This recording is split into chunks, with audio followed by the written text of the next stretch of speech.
Bom, boa noite. Boa noite a todos nessa noite chuvosa aqui. Em nome do Museu de Arte Contemporânea, em nome do Grupo de Estudos em Crítica e Curadoria do Departamento de Artes Plásticas, eu agradeço a presença de vocês todos em mais esse encontro do MAC Encontros Artistas.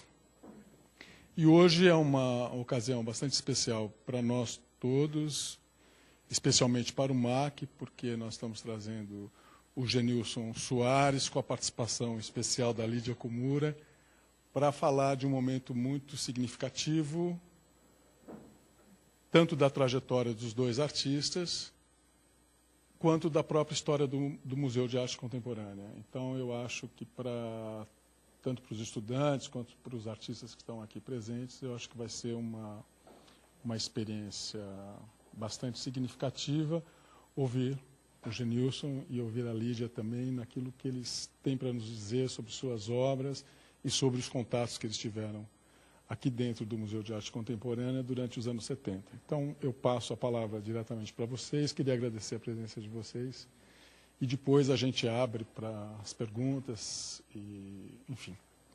Muito obrigado.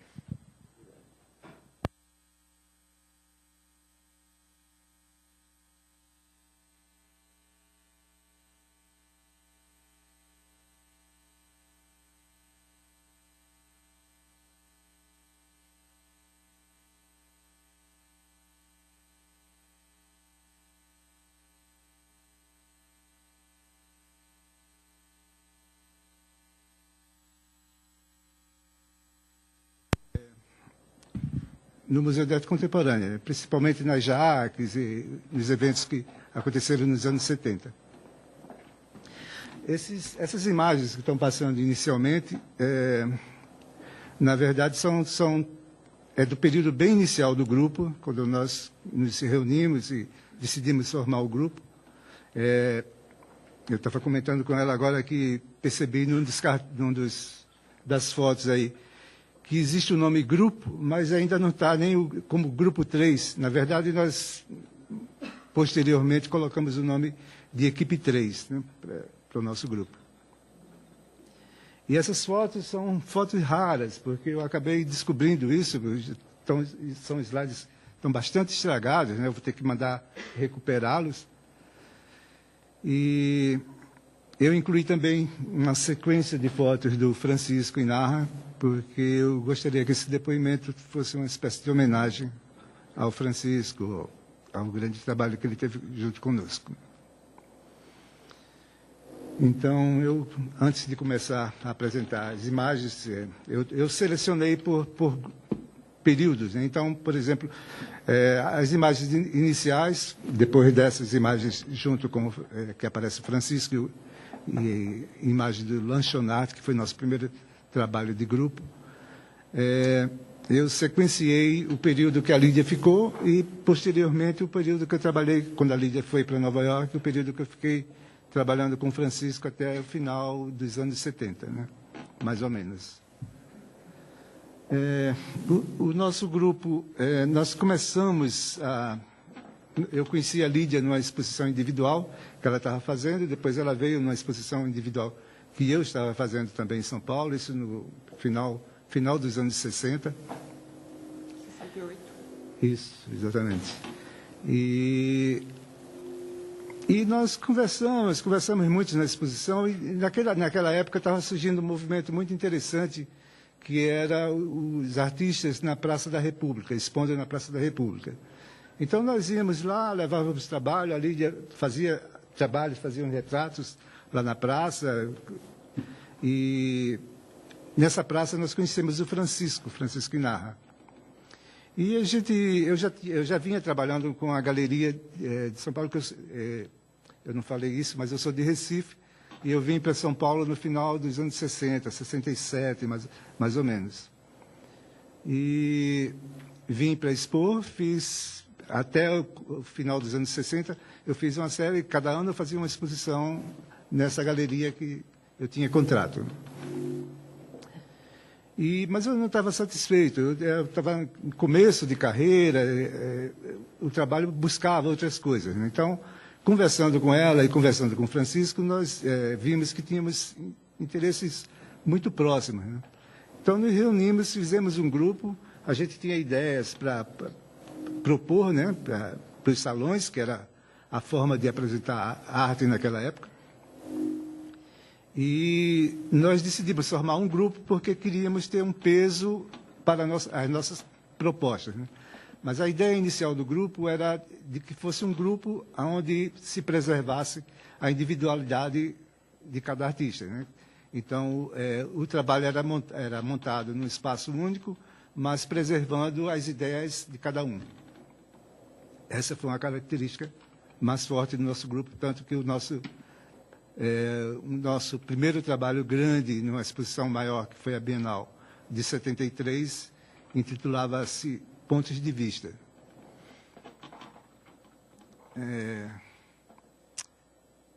Eu acho que a Lídia poderia contar um pouco mais desse período. Boa noite. Para quem eu não conheço pessoalmente, sou Lídia Okumura. Muito obrigada pela presença. O que posso contar é a partir de minha memória da época. E eu cheguei a fazer a primeira exposição de pintura-objeto. Eram coisas meio diferentes que eu apresentava em salões, e um pintor, Pavel Kudis, sugeriu que eu fizesse uma exposição. Ele veio ao local onde eu fazia essas coisas e escolheu umas 15 obras, ou 18, sei lá, e arranjou uma galeria de um amigo dele e acabei fazendo uma exposição. E eu estava super jovem na época, talvez 18 anos. E então tinha também amigos que faziam artesanato e iam para a Praça da República. E domingo de manhã eu ia lá e, como não tinha nada para eu fazer, eu comecei a fazer retrato de amigos, mas em 2 minutos e meio tinha que ser o retrato. E quando eu percebi, começou gente a fazer filas. E aí eu comecei a fazer, e muita gente até disse que eu fazia retrato na Praça da República, mas não é uma coisa que foi intencional, e não era essa a minha ocupação, mas serviu, porque não havia ninguém fazendo isso na praça. Muito mais tarde eu notei que alunos de outras escolas começaram a fazer retrato de outra maneira. Mas, então, nessas é que a gente conheceu o Francisco. Não, peraí. Depois da exposição, eu fiz vestibular para a FAAP, e na FAAP eu fazia a monitoria para o Tomoshige Kusuno, que está aqui presente. E, além de professor, ele era um artista plástico que eu admirava. E o Francisco era assistente do Tomoshige. E nessas, o Francisco tinha também essa intenção de participar em salões. E, na época, era quase uma tendência de se estimular a participação de grupos em salões. E aí resolvemos participar, então, como grupo, já que era mais fácil a aceitação desses salões. Para ser convidado, a gente, então, ganharia um espaço e tal. O problema era a contradição, né? De se a gente é artista, se propõe a ser artista, e existe essa ideia coletiva? Claro que não, né? Na nossa ideia não existe individualidade e o coletivo. Mas era muito prático para a gente que era super novo, não conhecia quase que nada do sistema, e começamos a discutir muita coisa que teria que existir como valor para ser um grupo. Então, discussão sobre o que acontecia na época, o que a gente via. Então, essa primeira experiência foi de muita discussão. Eu me lembro que o restaurante, o lanchonarte era o tipo da coisa que exigia a discussão entre nós três, e, ao mesmo tempo, a proposta era questionar sobre tudo.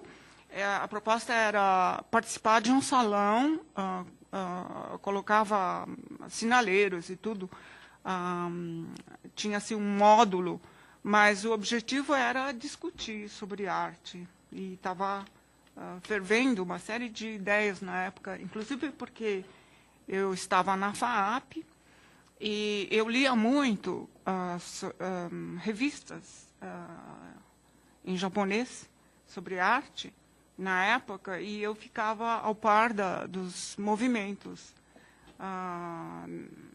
internacionais. E uma das coisas que me chamou a atenção foi a primeira Bienal de Tóquio, que reunia 40 artistas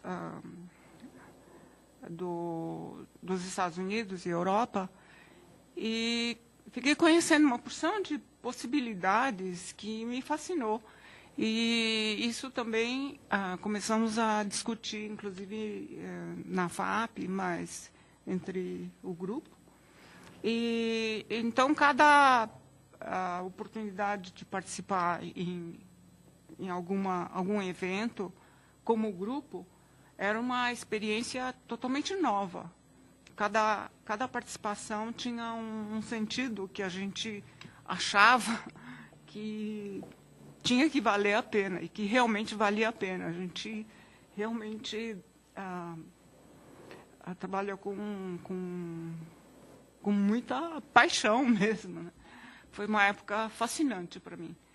Até que, depois da Bienal, já tinha terminado a faculdade, não tinha mais...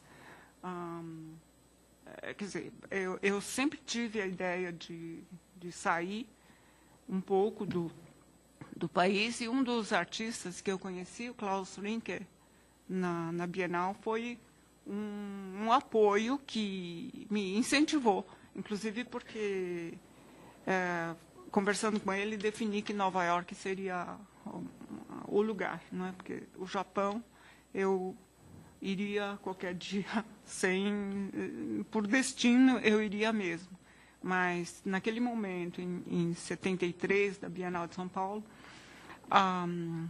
me fez decidir para Nova York. Mas antes, o contato com o Museu de Arte Contemporânea foi muito especial, porque existia um clima de liberdade, que podíamos fazer o que quisesse. Apesar do período ditatorial, né? Apesar de toda a repressão. Né? Mas dentro do museu tinha aquele espaço todo, nós tínhamos acho que o motivo para fazer as obras, e cada evento era uma série de trabalhos, tipo, no mínimo 3 ou mais trabalhos individuais, e a gente considerava aquilo como grupo. E até que, em 73, na Bienal de São Paulo, a ideia foi de como trabalhar um espaço fechado que a gente ia receber, e como, então, expressar a individualidade e, ao mesmo tempo, uma razão de estar no mesmo espaço. Então, foi um desafio. E cada um foi fazendo coisas durante o tempo, de execução, mas no final conseguimos uma harmonia que parece dar a impressão de que foi uma coisa super bem planejada, né? Então, isso nos deu a oportunidade de, em 75, nos reunirmos novamente em Caracas, por convite de uma galeria, e em 79 aconteceu uma outra exposição em Michigan, na Cranbrook Academy of Arts, e foi quase que a última experiência nossa de grupo. E que coincidentemente representou a década de 70. Fechou a década de 79, né? Em 79. Fechando uma década de trabalho. Agora, pessoalmente, tenho uma lembrança muito boa do Museu de Arte Contemporânea, porque não só através do professor Zanini, que lecionava tanto na FAAP como na USP, eu fiquei conhecendo todo o clima mais da FAAP, e houve a Jovem Arte Contemporânea de 71, 72 também, né? E foi uma época super fascinante, pelo menos para mim, né? Que me permitiu desenvolver uma série de ideias e colocar à vista uma série de contradições que eu achava sobre tudo, né? Sobre como colocar em palavras os pensamentos de maneira super simples. E então eu lembro que foi uma época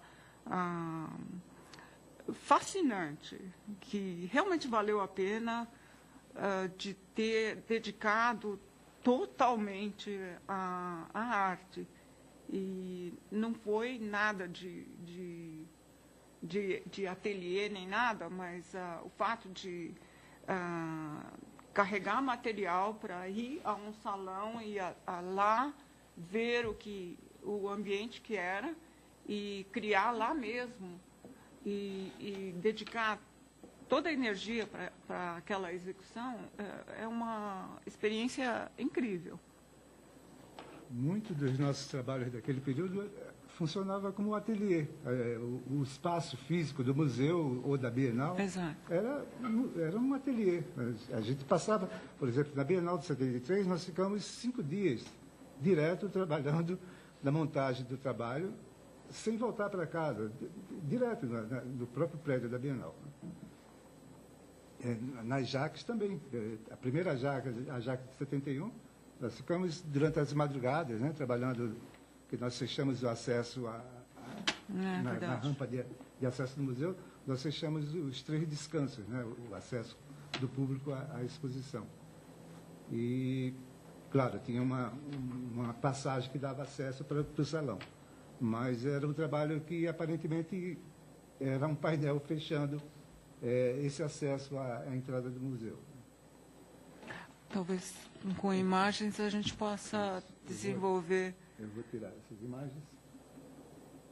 Mas espero que saia agora. Se tiver em sequência.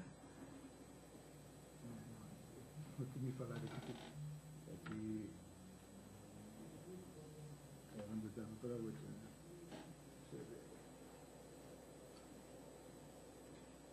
Será que não é só clicar nessas imagens aqui? Não, aqui está programado para isso. Diminui lá no canto direito. Sinal de medo lá em cima.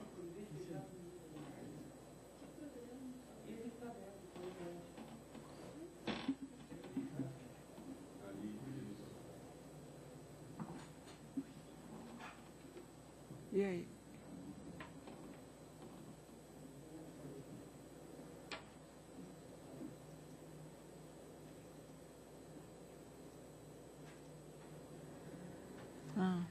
esse trabalho que eu estava me referindo, que chamava A Cerca da Natureza, foi da JAC de 71.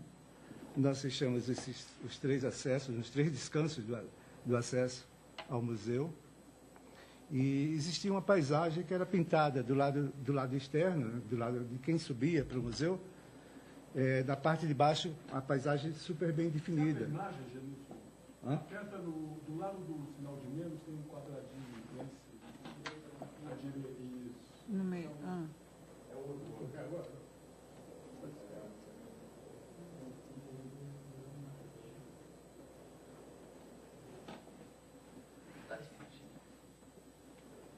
Aqui, né?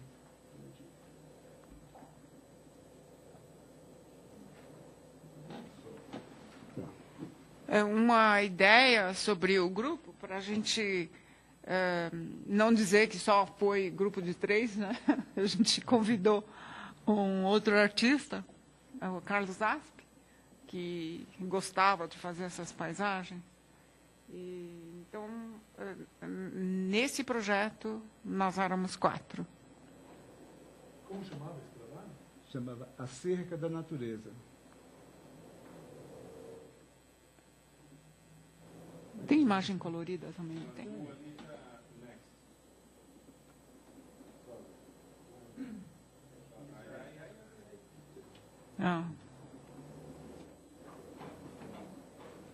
Eu vou passar mais ou menos rápido, porque Isso.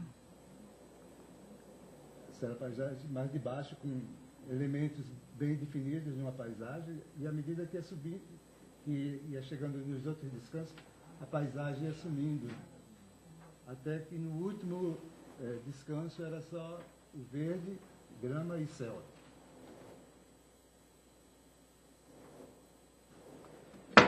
Esse um outro trabalho da Lídia, que foi feito internamente no museu, né? Nessa mesma jaque. Era um dia de sol super bonito e eu decidi, então, marcar 3 horários diferentes, onde a sombra me agradava, né? Naquele espaço.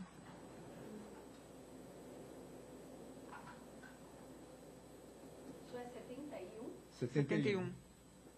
Esse é um trabalho meu, era uma caixa com uma nuvem feita em madeira, né?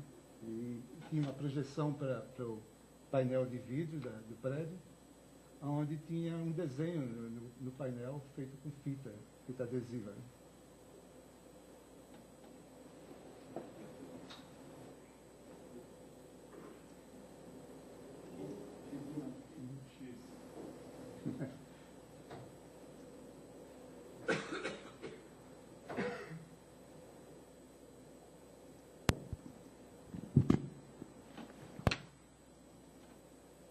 Bom, essa já que 70 e...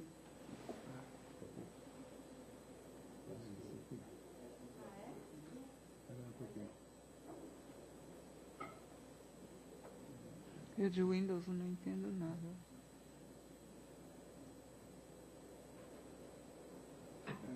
Em 72, nós participamos de uma Bienal, existia uma Bienal que aconteceu, só funcionou durante 2 anos.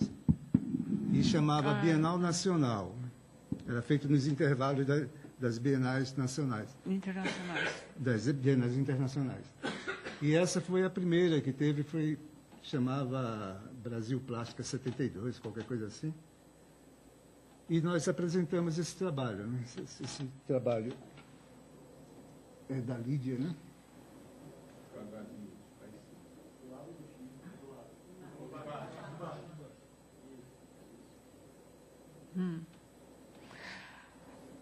Eram painéis da própria Bienal e teve desenhos só com letras, espelho imaginário. Então, eu imaginava que tinha espelho ali e colocava as indicações. Esse foi um dos trabalhos. Acho que tinha um outro. Isso aqui era uma...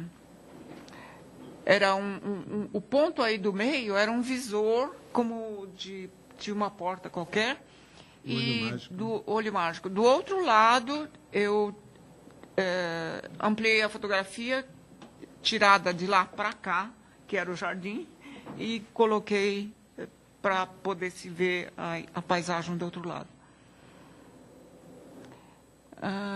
Esse acho que foi outro. Era só frases explicando um conceito sobre espelho, só na imaginação. Isso aqui foi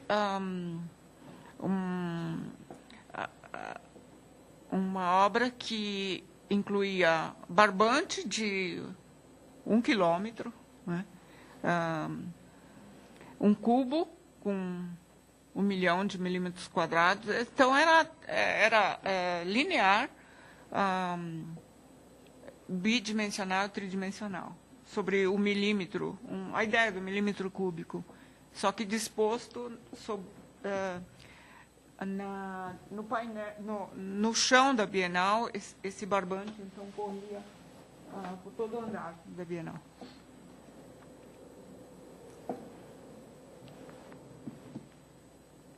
Esse trabalho do Francisco Inarra era um painel com pintura. A foto, naturalmente, não é muito boa, mas já dá uma ideia dos trabalhos que desenvolvemos depois, né, com pinturas diretas sobre o painel. Esse que ano que foi? Né? Isso é de 72. Foi da Bienal de 72. Esse é um trabalho meu, dessa Bienal de 72, que chamava Janela do lado de fora para o lado de dentro, onde tinha uma janela do painel que dava para o lado de fora do prédio, e atrás dessa janela tinha um espelho. Então, quando se abria a janela, o que se via era o lado de dentro. Esse eu considerava a área que eu ocupava, era um trabalho inicial, é um período, porque eu venho de uma formação muito tradicional de ateliê. Eu fiz parte de um ateliê antes de vir para São Paulo, em Recife, que chamava Sociedade de Arte Moderna de Recife. Um momento muito feliz para mim também, porque era um espaço onde a maioria dos artistas contemporâneos frequentava esse ateliê de Pernambuco, né? Frequentava esse ateliê. Então, Samico, o Zé Cláudio, o Abelardo da Hora, o João Câmara já foi um dos últimos a frequentar esse ateliê. E esse ateliê me deu uma experiência muito grande do sentido do coletivo, que mais tarde, quando eu encontrei com a Lídia e com o Francisco, funciona muito bem no nosso caso, porque lá também se preservava a individualidade, né, dos trabalhos.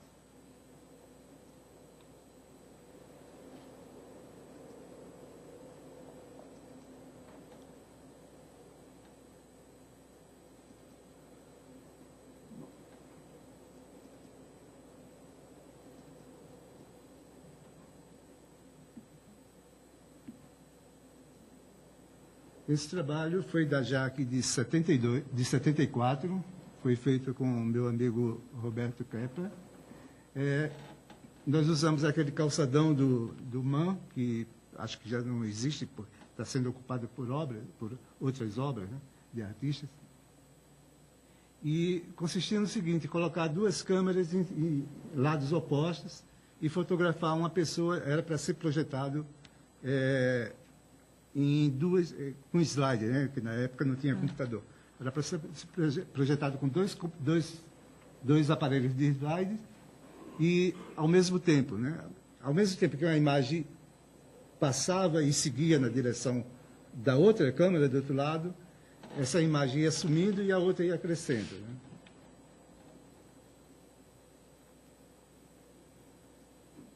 Então, essa é uma sequência mais ou menos equilibrada das duas coisas, né?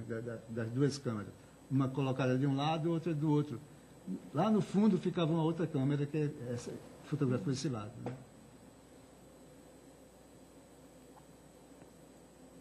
Nessa Jaque eu fiz também um trabalho que chamava Ação de Fogo, em que eu usei slides, e a ideia era passar uma situação de fogo através do próprio aparelho. Então, o próprio slide ele se deformava no final da sequência e tomava a tela toda, né? Como se estivesse queimando o próprio aparelho. Na verdade, quando eu fiz esse trabalho, eu tinha pensado em usar, inclusive, fumaça na hora da projeção para criar essa sensação, né? De que o próprio aparelho estava pegando fogo.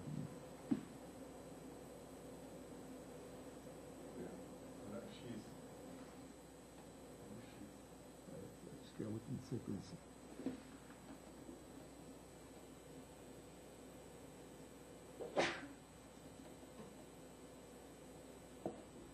Bom, essa é a Bienal 73. Antes de apresentar as imagens, eu gostaria de mostrar uma carta que o Zanini escreveu durante a nossa... Acho que está fácil de ler. Durante enquanto se convidava ou não convidava o nosso grupo, ele achou que a comissão da Bienal estava muito indecisa, então ele mesmo resolveu escrever uma carta para a própria Bienal, questionando essa coisa, porque eles estavam tão indecisos. Mas a gente nem sabia disso, né? Só recentemente. Eu fiquei sabendo bem depois dessa carta aí.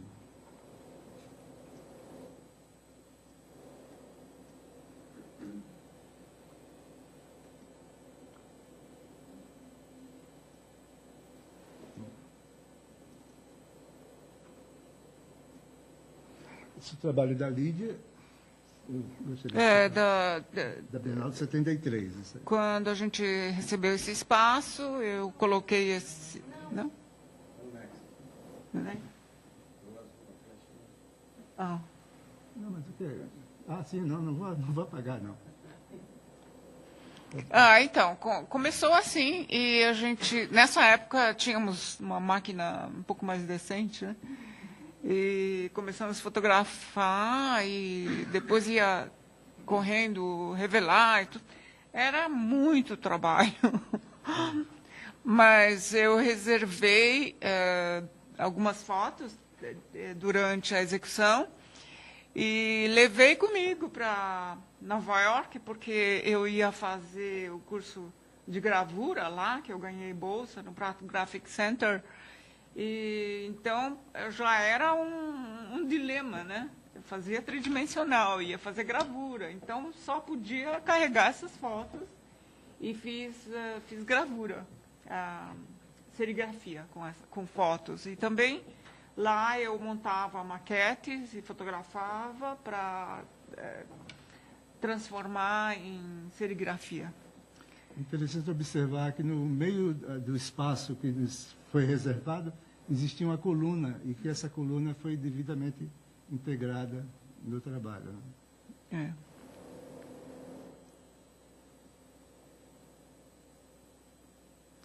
O trabalho da Lídia era um trabalho que ia se modificando. Tinha uma curadora, não era curadora na época, ela chamava delegada, da Venezuela, que ela passava, cada vez que ela passava lá, ela ficava admirada, porque o trabalho estava sempre mudando. E ela disse, puxa vida, quando é que vocês vão terminar esse trabalho? Né? Essa fase inicial, quer dizer, nós tínhamos uma sala, dessa Bienal, nós colocamos uma sala para o espaço de experimentações. Né? Então, durante a própria montagem, a gente já vinha experimentando com alterações e desenhos em cima de foto, pensando em novas possibilidades, em outros trabalhos mais adiante. Né? Aqui eu estou usando a prancha que eu usei. Eu fiz um trabalho chamado Uma Prancha Encostada na Parede, e eu estou mostrando o paralelismo, uma situação em relação ao canto da Lídia, que é esse canto aqui. Né? Essa é uma outra parede que eu usei. Essa é a sala que eu falei, onde tinha as experimentações, e tinha um baú com todo o material que a gente tinha usado durante a montagem da Bienal. Essa parede eu tinha feito essa pintura e depois eu modifiquei e fiz uma série de faixas em degradê. É isso que eu estou começando a fazer nesse canto aqui. O trabalho acabou dessa forma. Eu usei uma pedra, que era uma pedra que estava no depósito da Bienal. Eu peguei e usei no trabalho, né, como uma ideia. E o Francisco pegou para pintar do outro lado, não foi? Isso. Essa essa a prancha de madeira, e isso aqui é uma pintura com correção de perspectiva. Recentemente eu fiz uma exposição ano passado na galeria da Jaqueline Martins e eu remontei esse trabalho, né? Porque esse trabalho eu considero uma espécie de divisor de águas entre o período anterior meu, de Recife, de ateliê, de trabalho figurativo, e um trabalho que mudou completamente. No final dos anos 60, quando eu encontrei com eles, eu estava já muito afim de sair daquilo que eu estava... que tinha sido a minha formação, né, na verdade. Esse trabalho do Francisco, a primeira ideia que ele teve, riscando no painel com fita adesiva. Eu fiz questão de colocar esses trabalhos para mostrar a maneira como nós trabalhamos o espaço, né? Aqui já são ideias do Francisco, usando esse elemento de papel para simular a pedra, né, que ele pintou depois. E aqui existem traçados sobre a foto. Tem coisas reais e tem coisas irreais.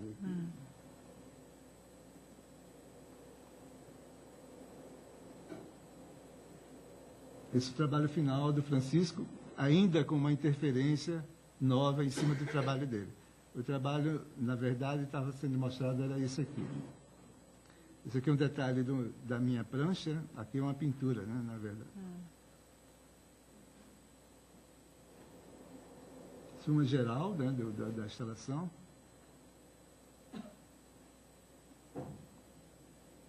E esse é um projeto que nós tínhamos na época para fazer um pôster. E a gente não tinha dinheiro, então nunca ficava só nos projetos, essa coisa, mas uma hora eu ainda vou realizar isso aí.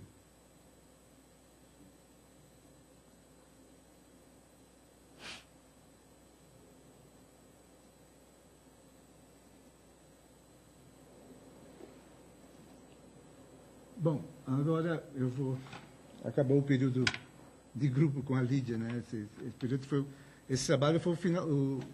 Os últimos trabalhos que nós fizemos...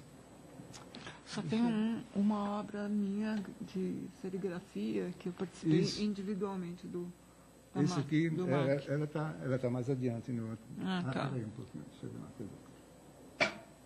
Se ela entrou antes. 74, se não me engano. 74 Peraí, deixa eu ver. ou 6. Essa segunda. Então, a Lídia apresentou... Quando foi esse trabalho? Teve uma exposição no Museu de Arte Contemporânea que chamava Prospectiva, né? Parece? Isso. Perspectiva. E aí eu participei com essa obra. E teve também um outro evento, né? Em 72, que era o 9º aniversário do Museu de Arte Contemporânea. E eu participei também com uma obra individualmente. Eu não sei se você tem as fotos aí. Tem. Eventualmente Fotos, pode aparecer. Esse trabalho aqui do Francisco, é o Francisco Tadeu, o filho dele, foi de uma exposição também do MAC, chamava Cosmos. Esse é um detalhe de um adesivo que eu usei dessa exposição Cosmos, e eu usava na testa, né, esse adesivo. E distribuía com quem estava participando, quem estava na exposição. Eu usava dessa forma.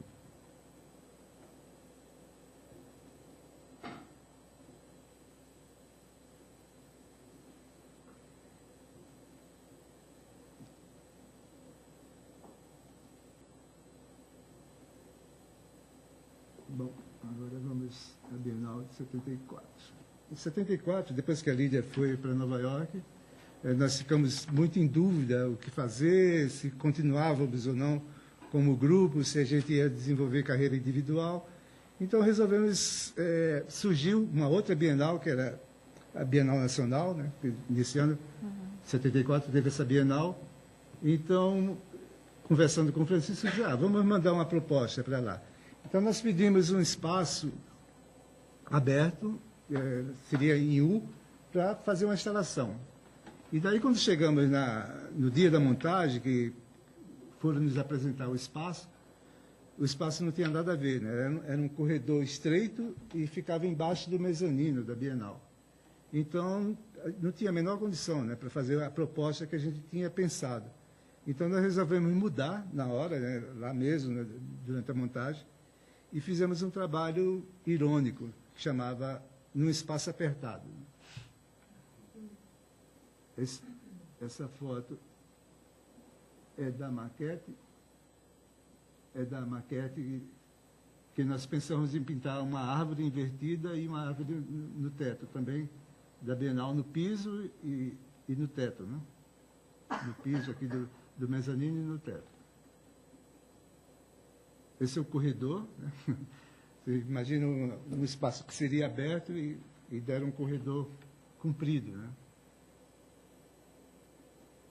Então, nós resolvemos pintar as nossas figuras no fundo do corredor, deixamos esse corredor de propósito muito escuro, só iluminado lá no fundo, onde tinha a minha figura e a do Francisco pintada num desenho feito a pastel, de forma super hiperrealista, para simular que era uma pessoa mesmo lá no fundo. O Francisco trabalhando na imagem dele.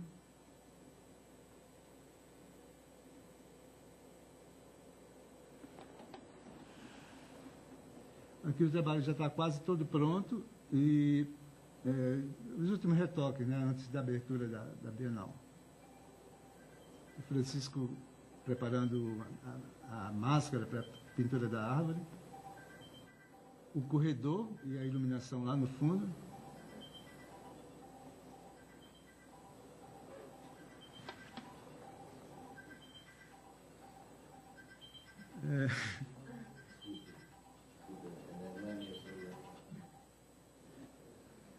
Num dos lados, no lado por trás do painel, nós usamos uma torneira real e pintamos no piso como se fosse um ralo, né?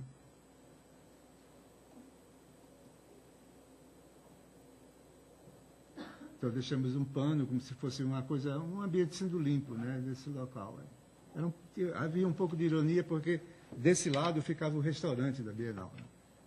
E as figuras, nós resolvemos incluir esse trabalho da Lídia, que tinha viajado já, nós colocamos para lembrar que a participação dela no nosso grupo, né, assim.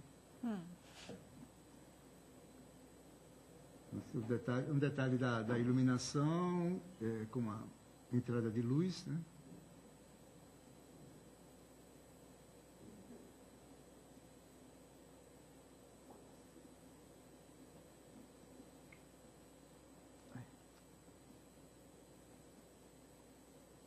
Isso é uma coisa interessante porque essa foto foi feita já depois da Bienal, quando o trabalho foi desmontado, o painel estava sendo reutilizado para outra exposição, né? O painel que nós usamos.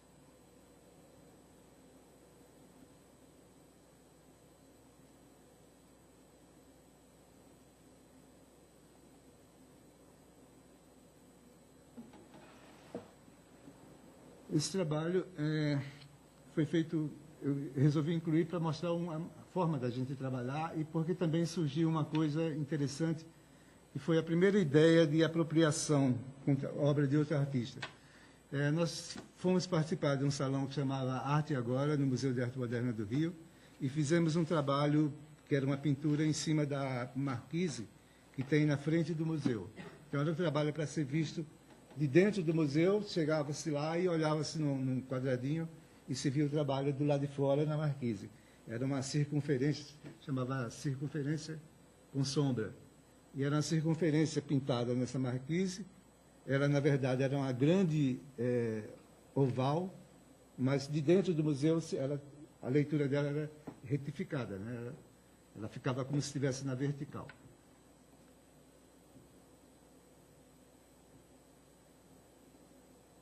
Isso é uma outra forma também, porque o uso da fotografia ela foi crescendo à medida que a gente foi trabalhando. Quer dizer, para mim, no meu caso, eu tive máquina na Bienal de 73. Então, aí, os trabalhos anteriores, existia uma certa dificuldade, porque a gente chamava pessoas para fotografar, e, em geral, era como se fosse lembrança da exposição tal, né? Assim. E a gente queria uma foto mais dinâmica, uma foto que nos levasse a outras ideias, né? Então, muitas vezes, quando a gente fotografava, no caso desse aqui, a gente riscava o próprio vidro para criar um grafismo para a foto e não ficar uma foto vazia, né? Sem muita informação. Esse trabalho é um trabalho do acervo do MAC. Quando nós estivemos no Rio, nos intervalos da montagem, andando com o Francisco pelo acervo do museu, nós vimos algumas obras que estavam danificadas. Uma delas que chamou a atenção era uma escultura do Max Bill, que deve ter caído no transporte. Então, nós tivemos a ideia de fotografar essa obra e, pensando num trabalho, fazer um levantamento de obras danificadas que estão sendo expostas nos museus. A segunda obra foi aqui no prédio do MAC, no Ibirapuera. Era um trabalho de um artista austríaco e havia... A tela era danificada em algumas partes, estava quebrada, né? Mas nós paramos essa ideia porque era uma coisa muito inviável, né? Quer dizer, dependia do acervo, era um trabalho a longo prazo e tinha muita coisa para fazer na época. E resolvemos suspender, né? Essa coisa do...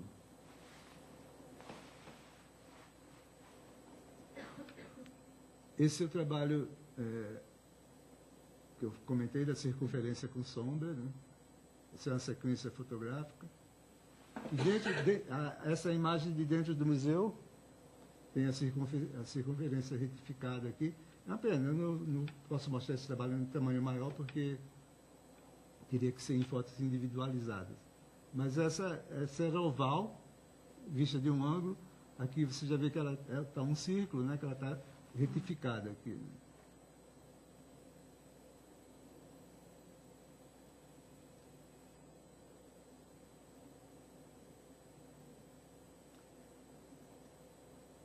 No MAC, nós vimos o trabalho do Chihiro Shimotani, que eram aquelas pedras serigrafadas, e ficamos pensando. Primeiro eu pensei em juntar pedras e formar frases, e não estava gostando muito daquilo. Depois eu brinquei com outra coisa, que era usando a palavra, né, e tentando criar uma outra leitura. E depois nós pensamos num outro trabalho, que foi um trabalho que nós fizemos mais adiante, usando o trabalho do Chihiro Shimotani. Foi o primeiro trabalho nosso com apropriação, né, de trabalho de outro artista. Essa foto aqui é de um catálogo de uma exposição que teve no MAC também, isso já bem mais adiante, acho que na gestão do Pfeiffer. Uma exposição chamada Incomunicabile. E esse catálogo foi projeto meu, né, assim, para essa exposição.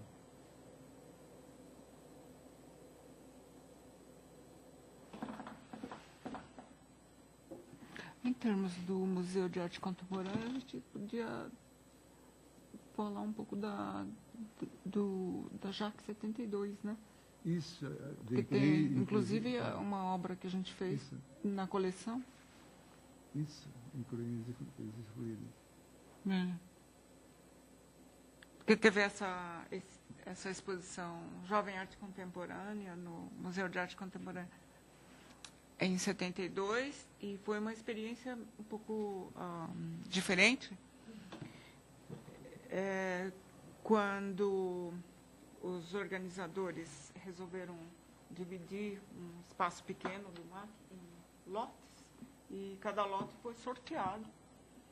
Então, nós concorremos individualmente para tentar ganhar o maior número de lotes possível. Conseguimos 2, né? A princípio, você foi sorteada e depois nós discutimos o que fazer com aquilo.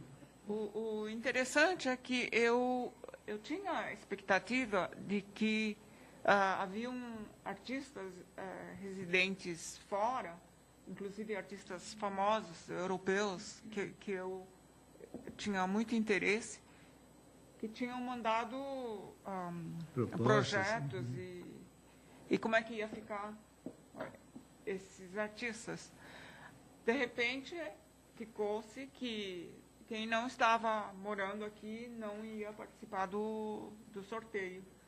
Daí me veio essa ideia, incluir os excluídos. Porque antes já tinha uma exposição que fizemos no SESC e tínhamos convidado outros colegas de classe que eram artistas também. Fizemos uma coletiva e uma das obras que eu fiz era uma série de frases escritas em painéis, em contradições. Então, incluir os excluídos caiu bem no projeto. Só que, quando a gente viu que tinha 8 artistas, tivemos que executar o plano de todos os artistas. E tivemos que negociar outros lotes, né, com pessoas que tinham desistido. Nós negociamos e conseguimos aqueles lotes, e aí fomos ocupando com as propostas, né, dos vários artistas. E teve propostas que era pintura mesmo, pintar em painéis, né? A instrução era escrever as frases em painéis de dimensão, etc., etc., e nós fielmente tentamos fazer do jeito que mandava as indicações. E então trabalhamos assim sem parar durante 2 semanas. E conseguimos algumas fotos mais tarde. Teve performance do Yannis Kunelis. Ele mandou uma proposta em que era apresentado um trechinho do Vá Penseiro, do Nabucco. E então, o museu conseguiu uma pianista conseguiu um espaço, e essa pianista ficava em intervalo de 10 em 10 minutos, de 15 em 15 minutos. Ela ia lá e tocava um pedacinho, esse pedaço da peça. Né? Esse trabalho é da Érica Steinberg, que é uma artista brasileira que mora em Nova York. Ela tinha mandado uma proposta com motor de carro, com flores de plástico. Né? Então, e fizemos isso.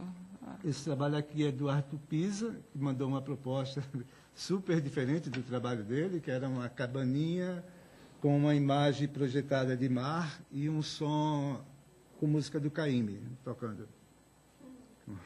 Com som de praia, né? Uma coisa assim. Esse trabalho aqui é do Jacques Castex, que faz parte do acervo do MAC. Agora sim, né? Porque depois feito na proposta, né? O interessante é que essa peça fizemos de acordo com como mandava o figurino, e tinha uma placa de acrílico no meio, né? Isso. E faz parte da coleção do MAC, só que não deram crédito. Não tem crédito nosso. Eu acho que teria que ter. Essa é a proposta do Servo, a carta que ele carta de agradecimento. Uma carta de agradecimento para os artistas. E recentemente a gente ficou sabendo que o Zanini estava super entusiasmado com o nosso trabalho, e ele entrou em contato com as pessoas, com os artistas no exterior, só que nós não sabíamos de nada. Só recentemente que o pessoal cavou essa documentação. Esse é um rascunho do próprio Castex, que mandou o projeto. Ele mandou a amostra de cor do que queria. Isso aqui era uma placa em acrílico que refletia e ficava numa outra cor, né? O azul e o vermelho. Né? Essa proposta do Pisa, né, do Arthur Pisa, que era essa cabaninha com a pessoa, o observador ficava do lado de fora, era todo fechado o ambiente, né? Então ficava olhando por essa janela e via a projeção do mar, né? Isso ainda é a proposta do Castex.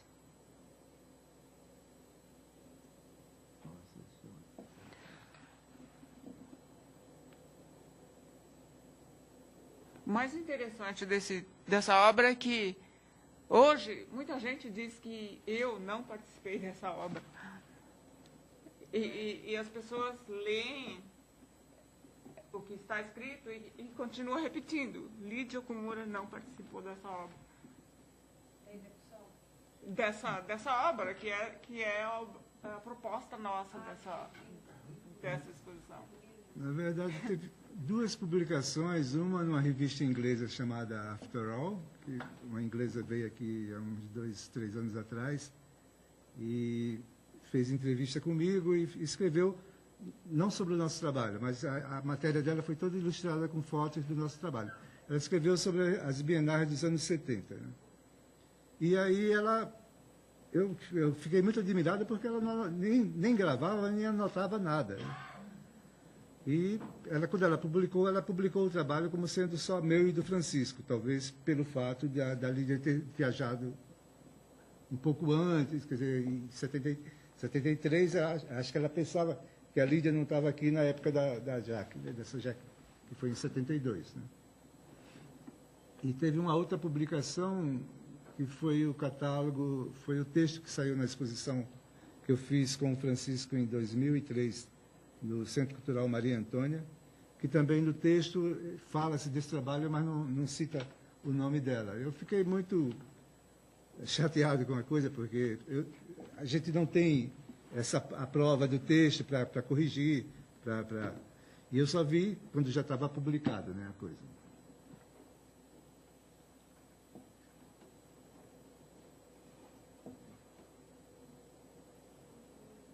Bom, esse trabalho é o primeiro trabalho que nós usamos com uma apropriação. É uma sequência fotográfica de um dia que nós chegamos no museu, retiramos uma das pedras do Chihiro Tshimotani, de nome Event, e saímos com ela. Saímos de dentro do museu com ela para levar para uma espécie de passeio pelo Parque de Ibirapuera, usando ela como uma pedra comum, ela no ambiente do jardim, né? No lixo, na parede, junto com outras pedras e tal. Então, essa é uma sequência desse caminho todo, né, da pedra ao redor do museu, né, no próprio parque, e no seu retorno para o local do museu. Né? Ela volta e retorna ao local da obra. Depois, quando nós acabamos esse trabalho, aí, pegamos essa sequência fotográfica e mostramos para o Zanini. Então, surgiu uma discussão muito grande, né? Na época, que o Zanini questionava a coisa do valor. Né? Ele falava assim, puxa vida, eu não estou ligando muito porque é uma pedra. Né? Imagina se fosse um dequírico. Né? Então, nós, conversando com o Francisco, a gente ficou, puxa, mas a pedra também tem um valor, né? A pedra é uma obra de arte também. Né? Então, nós resolvemos fazer um encontro da pedra com um quadro do dequírico do lado de fora do museu. Então, para isso foi feita toda uma operação, né? Meio oculta. Nós levamos o quadro para fora, fotografamos ela junto da pedra, junto do quadro do dequírico. Isso aqui foi uma forma gráfica da gente mostrar essa discussão com os Zanini, artistas e museu, discutindo sobre essa questão. Né? Ainda é com um dígito de máquina datilográfica. Tem uma máquina muito boa lá no parque. Exatamente.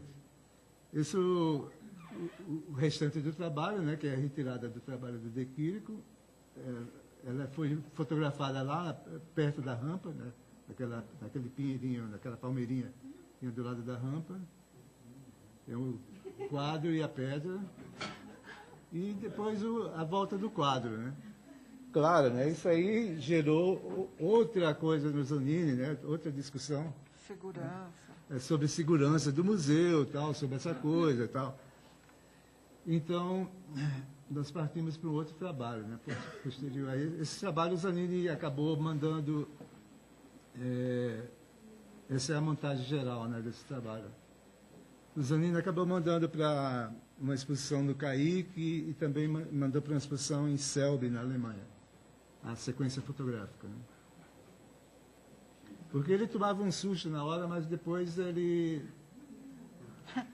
voltava à realidade, que não tinha acontecido nada. Né? Na verdade, o que a gente estava questionando era só arte mesmo.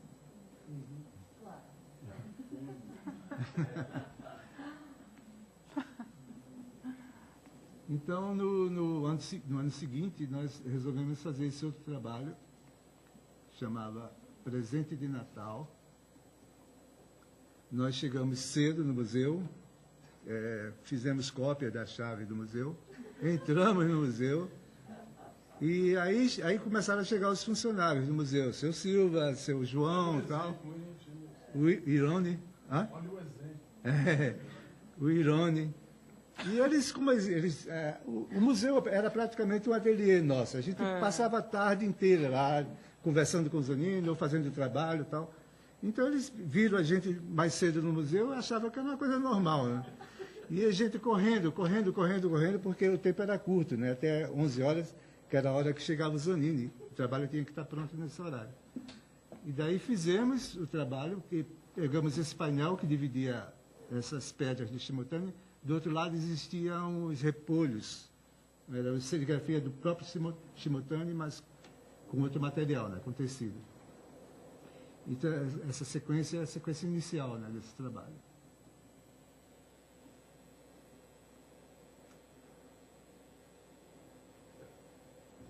Essa... Peraí, deixa eu ver se eu volto.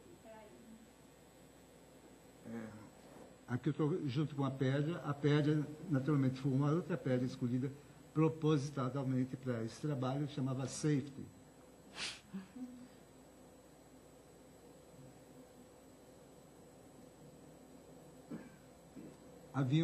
Nós fizemos, como o trabalho chama Presente de Natal, nós colocamos um cartão de Natal fazendo a doação da documentação para o museu, né? Esse aqui é um recorte do jornal da publicação lá em Buenos Aires desse trabalho, né? Quer dizer, quando ele foi mostrado lá no CAIC, em Buenos Aires.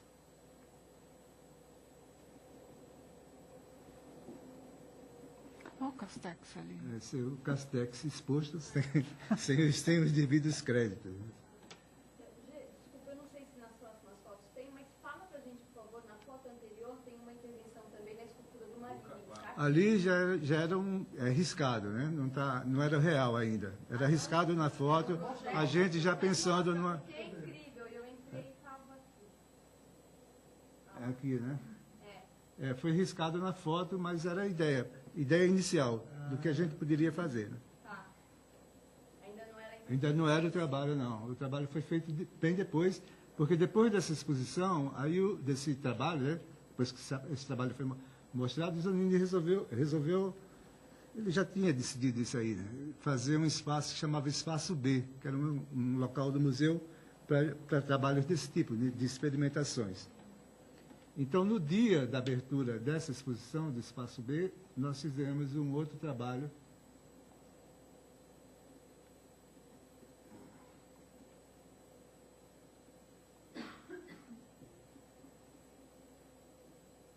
que foi uma interferência na escultura do Marino Marini. Essa foto aí é um momento antes de fazer o trabalho. Eu estou observando a área, né, onde seria feito. Aqui é o início da ação. Foi isso, no momento que inaugurou a exposição, nós fizemos essa, entre parênteses, né, entre aspas, eu coloco como performance, mas não era uma performance, exatamente. Nós fizemos rapidamente isso, porque a gente sabia que não iria funcionar. O que nós queríamos mesmo era documentar esse trabalho. É um trabalho que eu acho lindíssimo. Chamava ênfase à escultura.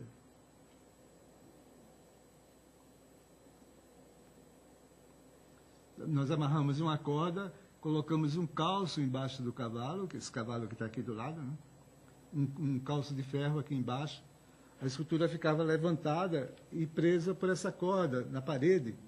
Então, era uma sensação muito forte, primeiro pelo movimento do cavalo, e segundo, porque é uma escultura muito pesada. Então, a sensação que passava era que a corda ia arrebentar e a escultura iria cair. Esse aqui é o Nelson. O irmão dela está passando aqui, que eram os amigos que fotografavam. Era o Nelson, era o Roberto, o outro irmão dela. Olha aqui a peça.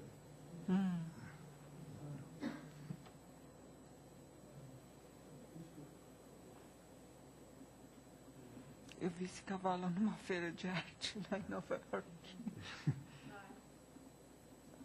Eu fiquei sabendo outro dia que tem uma outra versão desse cavalo que Tem ficava no vários interior, tamanhos. né? Ficava numa fazenda do Matarazzo, acho. Se não me engano. Bom, esse trabalho da Bienal de 77. Na Bienal de 77, nós ficamos 3 meses indo todo dia, de manhã, de tarde, no prédio da Bienal, e manipulando com o que existia no depósito. Porque nessa época a Bienal não era como hoje, né, que constantemente tem feiras, tem salões e coisas assim.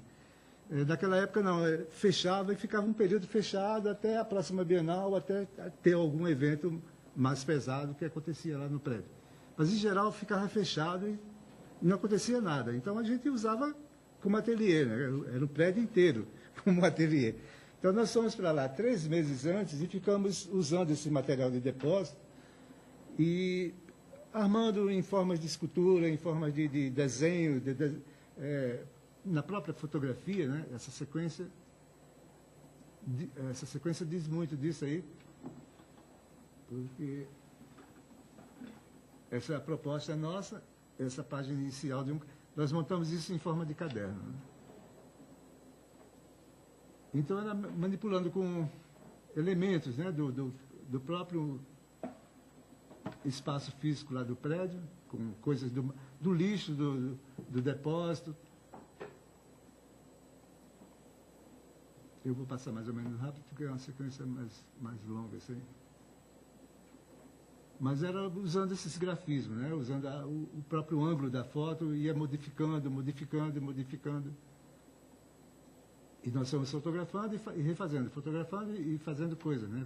Usando elementos de formas escultóricas.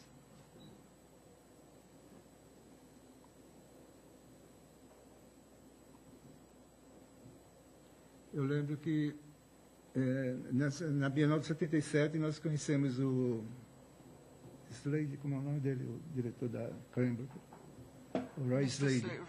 Roy Slade. Ele ficou muito impressionado com esse trabalho, que é um trabalho super simples, né? 2 tocos de madeira e corda, né? Simplesmente, né? Mas tinha um equilíbrio muito frágil aqui nessa peça, né? Usava água, né, como elemento para criar reflexo. Aqui já é a própria Bienal, quer dizer, ficamos 3 meses trabalhando até chegar à Bienal e continuamos trabalhando durante a própria Bienal, né, durante a abertura e tudo mais. E as fotos anteriores nós mostramos nesse grande quadro aqui, uma sequência de todas aquelas fotos, né, que foram feitas nos 3 meses antes. Durante a Bienal, tinha um artista japonês chamava Awazu, e ele fez uma serigrafia sobre uma mulher que cometeu um crime no Japão, era uma notícia famosa na época. Ela cortou o pênis do marido, do amante ou do marido, não sei muito bem. E o trabalho dele era uma página de jornal com a foto dessa mulher e tal. Então, ele espalhou em todos os pisos da Bienal essa serigrafia. Então, quando chegou passou pelo lado nosso, nós pedimos era o irmão da Lídia que estava fazendo essa serigrafia, junto com o Kenji, que é outro amigo nosso. Nós pedimos que eles fizessem dentro da nossa área. Então, quando eles começaram a fazer a serigrafia, nós colocamos um papel para interferir, né, na coisa. Então, o papel destacava exatamente o rosto da mulher. A gente colocou aqui do lado. Então, esse mini trabalho chamava Obrigado, Senhor Awazu.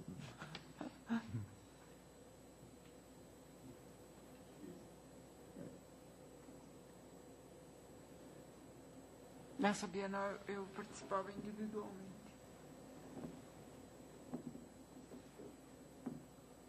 Bom, nessa Bienal também, um pouco antes da Bienal, nós tivemos uma ideia de fazer um trabalho muito próximo daquele que foi feito no Museu de Arte Moderna no Rio, que foi feito sobre uma marquise. A gente pensava em trabalhar sobre a marquise que existe sobre o MAM, Museu de Arte Moderna. Então, era um trabalho que utilizava uma caixa d'água que tinha em cima do museu e seria feito com cordas tensionando e dando a ideia de que a caixa estava elevada, né? Estava suspensa no ar. Então, nós pensamos nessa ideia e fomos conversar com o pessoal do Museu de Arte Moderna. Eles ficaram meio assustados. Não, mas trabalhar no teto, como assim, né? Aí eu disse, não, um trabalho para ser feito aí no teto do museu. Aí conversamos com o Zanini também, porque o trabalho era para ser feito no MAM, mas só poderia ser visto do MAC. É claro que existia uma provocação com os dois museus, né? Porque existia um clima, pelo menos na época, existia um clima entre os dois museus, por causa da questão da coleção. E a gente queria juntar os dois, né? Assim, num trabalho só. Então, esse trabalho chamava Dualidade MAC-MAN. Então, ficamos, um pouco antes da Bienal, negociando. Tivemos que mandar várias cartas até para o prefeito de São Paulo, para pedir autorização para fazer isso aí. E a gente percebeu que tudo aquilo era para segurar e não fazer o trabalho, né? Quer dizer, o MAN, na verdade, ficou segurando e não aconteceu. O Zanini até que logo concordou, né, em fazer esse trabalho aí. Mas o MAN, ele não quis, ficaram inventando uma série de subterfúgios, e o trabalho acabou não acontecendo, mas nós incluímos ele na Bienal de 77 como mais uma produção daquele ano, né? E nós apresentamos o trabalho como documentação, era fotografia. Na verdade, a gente queria fazer foto, vídeo, com entrevista com os dois diretores do museu e tal. Mas o trabalho, enfim, nós mostramos só as cartas que foram trocadas entre nós, os artistas e os museus, e a sequência através de desenho, né? Desenho sobre foto.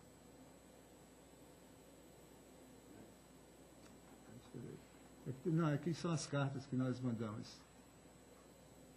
para os dois museus. Né? Quem que era o diretor do MAN, eu acho que ele...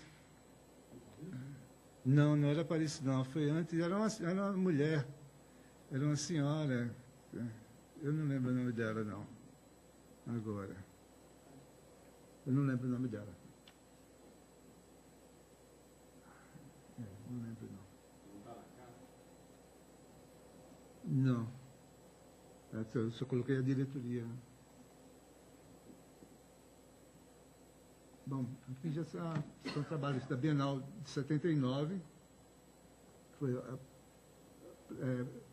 um dos últimos trabalhos que eu fiz com o Francisco. O último trabalho que eu fiz com o Francisco foi muito tempo depois, já em 2003 e 2004.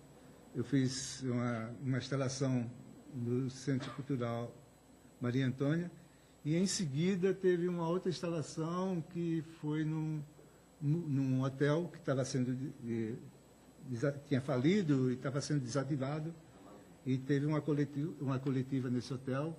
A ideia inicial era ocupar todo o hotel, mas o dono do hotel começou a regular, aí acabou ficando só alguns andares, e a ideia nossa nesse hotel era ir desconstruindo os quartos, porque o hotel estava como se fosse receber hóspedes para o dia seguinte, para aquele dia, né?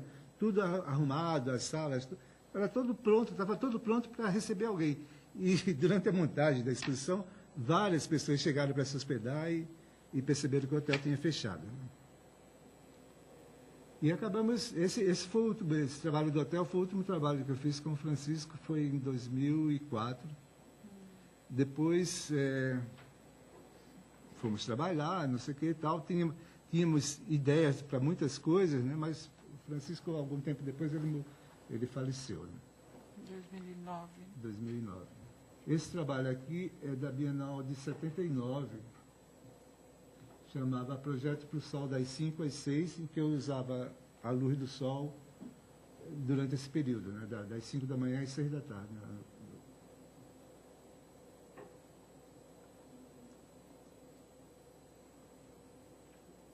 Né? Esse painel, aqui dentro tinha um outro trabalho por trás, e aqui nesse lado era o trabalho do Francisco.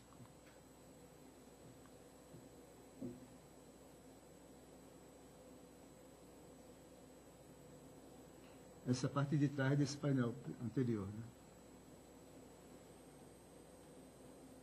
Essa pintura, né? Pintura na parede.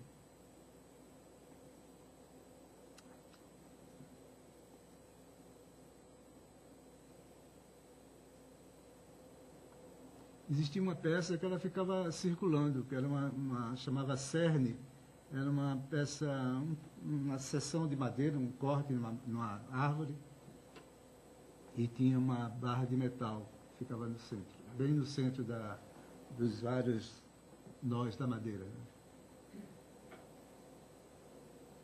Essa peça aqui. Lá no fundo, o reflexo do trabalho do Francisco, que mais adiante aqui, esse trabalho do Francisco.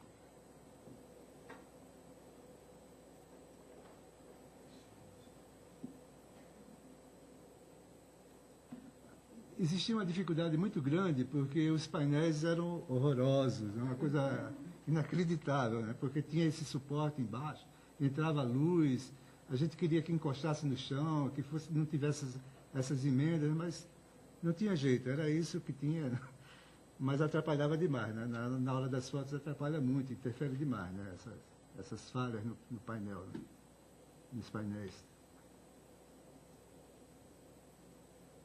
Esse trabalho do Francisco também.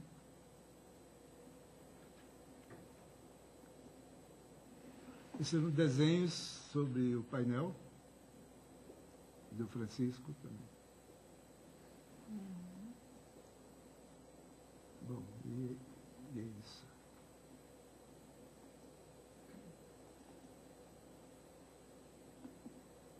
Bom, esse aqui não é muito interessante, é só detalhes da inauguração do Espaço B, mas não é tão interessante, é só a abertura. Esse é o cartaz, quer dizer, o catálogo, né, que o museu fez para a apresentação. A gente já estava apresentando o Dualidade Mach-Mann, né, que é aqui o observador lá em cima do Mach e observando a caixa d'água aqui, né, no Mann. Esse aqui. Essa era a proposta nossa. Esse texto que a Harumi escreveu sobre o trabalho nosso. E aqui a abertura. Nelson, outra vez. A abertura da exposição. Aqui ainda estava fechado, quer dizer, ainda não tinha. Aqui, essa corda aqui é a corda do Marino Marini, que estava ali esperando para acontecer a coisa. Porque isso foi tudo na hora, né? Nós fizemos isso no momento da abertura mesmo. Não durou nem 15 minutos, porque o Zanini pediu que a gente desmontasse aquilo e tal. O Flavianos também estava lá e ele pediu muito para desmontar o trabalho, que o trabalho fosse desmontado. Mas a ideia nossa era fotografar. A gente queria só ter essa ideia da escultura, como funcionaria preso através daquela corda. Né? A gente tinha riscado muito isso em papel e queria ver no real como ficaria. Bom, e é isso. Essas são as sequências de fotos.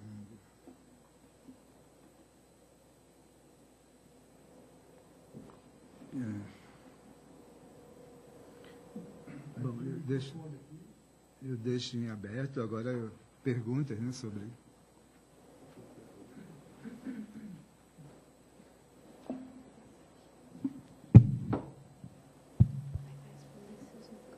Tá legal.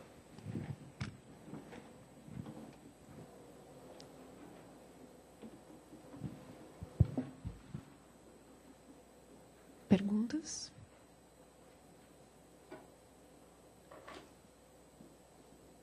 Teria uma opção de pergunta para fazer, mas eu queria começar com uma bem prosaica. Assim. Aquelas pinturas de caráter hiperrealistas e tal, que é o seu retrato, o retrato do Francisco, depois aquela tela, me faz lembrar que naquela época esse era um tipo de pintura muito requisitado no ambiente de São Paulo e tal. Né? Qual de vocês desenvolvia aquele tipo de trabalho e a opção por deixar de lado, para usar aquilo apenas como um instrumento, por os trabalhos de instalação? Queria que você falasse um pouco sobre essa coisa de pintura. Não, a ideia naquele trabalho é que eu tinha toda essa formação de ateliê, tinha um trabalho figurativo e sabia desenhar bem. Eu aprendi a desenhar, né, que é uma coisa que talvez hoje em dia não precise mais, né, para as artes plásticas. Mas era essa a formação que a gente tinha. Né? Aprendia, a primeira coisa que eu aprendi foi a desenhar. Fiz nesse ateliê. A gente tinha uma coisa, o Abelardo da Hora, ele tinha uma coisa muito interessante que eu uso até hoje, que ele chamava de poses rápidas. Ele saía com a gente na rua e a gente desenhava quem estava na esquina, conversando, tem um cara ali conversando com a perna dobrada e tal. Eu tinha que fazer rapidamente antes que a pessoa mudasse a posição. Com isso, a gente soltava a mão no papel, aprendeu a ter essa noção do espaço no papel, né? E mesmo do espaço, né? Quer dizer, acabou depois, posteriormente, eu vim observar que aquilo foi muito importante, apesar da gente não gostar na época, que no começo ninguém conseguia fazer nada, né? Às vezes ele contava 1, 2, 3 e tinha que entregar do jeito que tivesse, né? Então eu sabia desenhar bem, desde pequeno, ganhei concursos de escola primária, essas coisas assim. E a ideia era que a gente queria que aquelas figuras parecessem reais, né? A gente queria ironizar com a coisa do espaço aberto e ter dado o espaço fechado. A gente queria que... O que é que pode se fazer nesse canto aí, né? A não ser um xixi lá no fundo, né? Dessa escuridão. Né? E o Francisco também tinha essa técnica? O Francisco ele tem um desenho muito bom. Ele tinha um desenho muito bom também. Ele tinha uma capacidade de desenhar muito boa também. Talvez por essa formação mais antiga, né, que a gente tinha que aprender a desenhar. Que se quiser ser artista, tem que desenhar. E bem, né? Assim como o Tomoshige, né? Ele tem um bom desenho. Aliás, abstração e tudo. O Tomoshige foi fundamental no início do nosso grupo, porque eu estava completamente seguro, porque estava saindo de uma coisa, e eu sempre falo assim, que aquilo foi um salto no escuro, porque eu estava saindo de uma coisa muito garantida, era sucesso de venda na galeria com que eu trabalhava e tal, mas eu não queria nada daquilo, né, que eu estava fazendo, porque era um desenho, era uma coisa já muito ultrapassada para mim. Eu queria procurar outros caminhos, né? E o trabalho que você fazia era dentro dessa perspectiva hiperrealista e tal, quer dizer... Alguma coisa, sim. E foi uma opção mesmo com P, com isso? Eu vou mostrar um exemplo aqui, que são 2 catálogos antigos. Como é que você está? Esses são 2 catálogos antigos, um é de 70, na verdade. Era uma exposição, tá vendo? Já existe colagem aqui.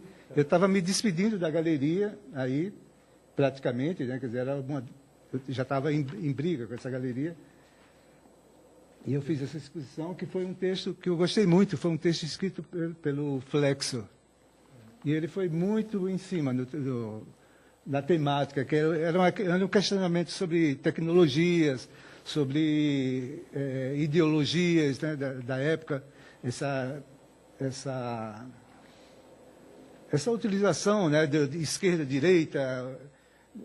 Eu achava que era uma coisa muito, muito rígida, né, assim, então se impedia um pensamento. É uma figura crucificada, impedida de pensar, né, assim.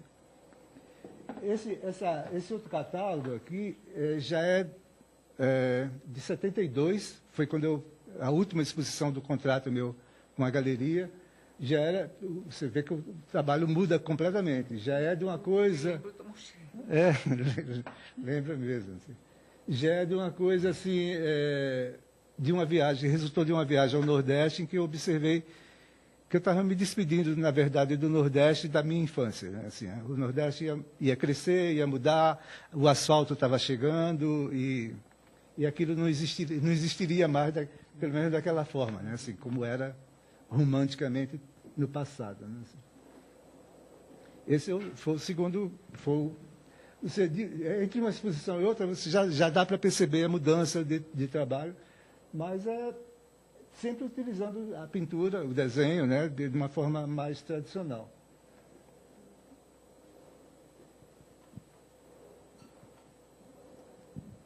É interessante ver que o desenho não é importante, ele é fundamental. E você, trabalhando com o desenho, você está expressando uma linguagem. E dali você partir para o desenho como uma expressão de perspectiva, de efeitos, de coisa, é simplesmente uma articulação da linguagem. Então, você está usando uma outra linguagem, mas simplesmente trabalhando dentro de um panorama conceitual, simplesmente. Pois é. O outro dia, no ano passado, eu fiz uma exposição na galeria da Jaqueline Martins e teve um debate, um bate-papo, né, na verdade, para o público da galeria. E depois de apresentar os trabalhos, veio o Manuel Veiga, que é um artista plástico, muita gente conhece aí, e ele falou para mim assim: puxa vida, você mudou, mas continua pintando, né? Continua um pintor, né? Eu disse: é a primeira vez que alguém tinha observado esse tipo de coisa, porque mesmo nas instalações eu continuo usando pintura e considero a pintura como pintura, né? Mesmo que seja uma coluna pintada de rosa, é um rosa especial, né? Um rosa pensado, né? Esse caráter instalativo que teve nas obras tanto do grupo, né, desde a primeira Jaque ou anterior, e que se permaneceu individualmente também, e que era um site específico já, né? Isso era intuitivo, vocês já sabiam, se davam conta disso? Esses termos não existiam, site específico, instalação. Nem instalação. Falava-se arte ambiental, Nem né? Era como né? se qualificava. Na época, ela se chamava trabalhos ambientais, né? Eu achava esquisito, porque me lembrava coisas... Ibama. De fora, né? De grandes ambientes. Era uma postura já consciente, era uma falta de recursos, talvez, de como, né, trazer o trabalho de uma forma direta. Então, já pintar direto no painel da Bienal ia facilitar uma série de trâmites, né, que seriam necessários. Ou era já uma postura mesmo, de romper também com o espaço, com o suporte, de trazer a pintura e o desenho para um outro lugar que ainda não era usual naquele momento. Em 1970, quando comecei a FAAP, eu tive conhecimento, através de leitura, sobre o conceitual, o ambiental, o site específico, o que seja. Por exemplo, o Klaus Rinke, no Japão ou em outros lugares, ele pegava um balde no mar, pegava um balde, andava mais um pouco e despejava no outro lugar do mar. Esse tipo de ação, né? Performance, tudo isso eu sabia por leitura. E na faculdade eu discutia muito com os alunos da classe e resolvemos fazer uma exposição que foi no Sesc Vila Nova. E como eu já conhecia Genilson e Francisco, eu convidei os dois. E, ao mesmo tempo, na FAAP, os alunos faziam estágio em vários lugares. Eu me lembro que fiz um estágio de 3 meses na Alcântara Machado, publicidade. E então fazia layouts, e esse layout por exemplo, da Kibon, virava outdoor, e eu era apenas uma estagiária. Mas isso não me dizia muito. O mais interessante era eu estar batendo cartão, né, no emprego. Então, eu comecei a fotografar o fato de eu estar batendo cartão. E resolvi fazer esse estágio durante 3 meses, né, que era o mínimo. E aí fiz um gráfico de dias que eu trabalhei como estagiária e outros dias onde eu ia nos salões para fazer o meu trabalho, Salão de São Bernardo, não, Salão de Santo André, Campinas, sei lá, outros salões. Esse era um trabalho que eu apresentei em classe, na FAAP. E o professor Bongermino achou super interessante, que refletia a ideia do proletariado na Europa e tudo mais. E para mim era uma coisa natural, tendo que resolver na minha cabeça o que era trabalho de verdade, né? O que era a minha vida, o que era arte. Para mim era mais importante definir o que era a atitude de um artista. E tanto é que essa coisa de depois tentar pegar o cartão de ponto foi uma coisa difícil para eles entenderem, e eles tiveram que fotografar para me dar a cópia daqueles cartões, porque aquilo pertencia à agência. E depois o dono da agência quis me ver, porque soube dessa história.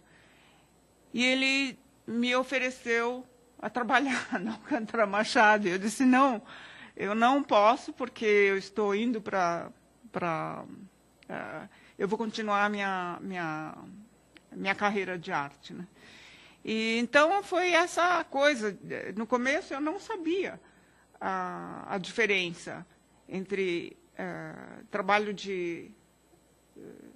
trabalhar num departamento de arte, né, e ser artista, por exemplo. Como é que eu tenho que resolver isso na minha vida, né? São coisas contraditórias, totalmente diferentes, e eu acho que foi ótimo eu não ter me acostumado a ganhar dinheiro com isso, né? Porque você está vendendo algum produto que você, no fim, não está nem acreditando, né? Enquanto que artista, você está dedicando a vida inteira, né, em manter uma atitude de liberdade, de escolha, de pensamento e tudo, né? Então, esse tipo de conceito, eu acho que permaneceu, e eu sempre discutia com as pessoas, e apareceu muito nessa primeira exposição coletiva que a gente fez no SESC, e até quando a gente foi, nós três, ao Jornal da Tarde, saiu uma reportagem, não é? Naquele dia, a gente leu essa reportagem e resolvemos escrever do lado, que não era exatamente o que nós tínhamos falado, né? Era diferente a reação do jornalista. E o jornalista, que é o Ney Cruz, veio na exposição e ele ficou bravo. Ficou bravo. Ele levou um tempo até voltar a falar conosco de novo. Sim, e ele foi perguntar para o professor Mário Schenberg, que estava presente, e o professor Schenberg nos defendeu. Disse que o artista pode fazer isso. Como é que eles podem fazer isso? O artista pode fazer isso, né? E aquilo também foi uma obra nossa. E então a obra aparecia quando tinha oportunidade, sempre a gente expressava em alguma forma. Então era muito conveniente para quem estava fazendo faculdade, fazendo outras coisas, trabalhando e fazendo obras individuais, ir em lugares antecipadamente, tendo que pedir licença, talvez tenha que pintar o chão, talvez tenha que colocar um prego aqui e tal. Tinha que assinar um papel, e era tudo uma burocracia, né? Mas eu acho que valeu a pena, porque vendo essas fotos hoje, era uma coisa que realmente Vocês era anteciparam. diferente. Além de vocês, naquele momento, tinha outros artistas no Brasil, em São Paulo, que estava se propondo a esse tipo de romper um pouco o suporte? Eu acho que logo começou a aparecer, sim. Sim, claro. Sim. Um trabalho mais próximo, né? Fazer instalações também. Mas nos salões mesmo, em Campinas e tudo, né? Eu comecei a notar. Porque o Tadeu, por exemplo, ele me pediu para concentrar na relação nossa com o MAC, né, que foi uma relação certo. muito longa e tal. Mas tivemos trabalhos paralelos nesse período, né, quer dizer, participamos de outros salões, Salão de Campinas, 2 vezes, né? A segunda vez em Campinas, nós resolvemos usar o jardim, né, o gramado, e foi excelente. Nós descobrimos uma coisa fantástica, que naquele ano o museu ia sair daquela sede. Então, nós fomos para lá, porque o espaço era muito pequeno. E a gente ficou imaginando, puxa vida, esse salão vai ser um horror, porque vai ter muita gente, e muita gente querendo fazer instalação também. Então, vai ficar um negócio muito apertado, né? Então, a gente pensou, por que não trabalhamos no jardim? Então, nós fomos propor para eles falaram assim, nós estamos saindo aqui mesmo do prédio, né? Tudo bem, pode usar o jardim. Então, foi maravilhoso, porque... E acabou sendo o prêmio aquisição? O trabalho foi premiado, foi um trabalho lindíssimo, é um trabalho lindíssimo. Mas, enfim, quer dizer, eu não incluí porque não queria criar uma confusão com as imagens. Que eram obras individuais, ocupando o jardim todo. Mas já que o problema da minha passagem, né, de um trabalho figurativo para um trabalho mais abstrato, né, entre aspas, outro dia, eu tenho um tempo, né, eu tinha pensado, meu pai, ele foi talvez a minha primeira grande influência de arte, né, assim, porque meu pai era alfaiate. Então, quando eu era pequeno, eu ficava vendo ele na mesa, ele tinha uma mesa enorme, ele ficava riscando os tecidos, e linha pontilhada, vários. Eu ainda tenho alguns instrumentos que ele usava, os esquadros, aquelas curvas e tudo mais. E eu achava fascinante aquilo, porque aquilo saía do pano, ele me usava para experimentar, para ver se estava caindo bem e tal, não sei o quê. E acabava virando uma roupa, né? A pessoa vestia aquilo, tal, não sei o quê. E eu fiquei achando que a instalação era uma coisa parecida. O que eu estava querendo que a instalação era uma coisa parecida. Eu queria que as pessoas entrassem no trabalho. Assim. A primeira grande coisa que aconteceu naquela exposição que apareceu, o segundo catálogo aí, foi a primeira vez que eu usei um elemento saindo da parede para fora do trabalho.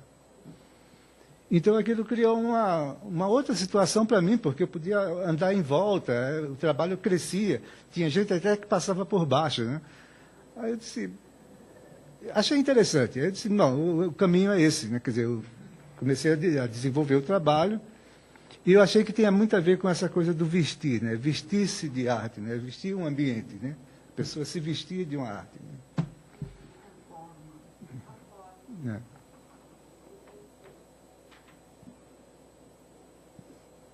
Eu queria fazer uma pequena interferência, tanto extemporânea. Eu estou aqui pela amizade ao meu amigo Genilson, um amigo querido, pela Lídia também, que tiveram grande influência na minha vida, porque eu sou jornalista do Estadão e sou escritor. E apareceu agora há pouco ali uma obra do Genilson, que é da fase em que ele ilustrou meu livro, O Carro do Êxito.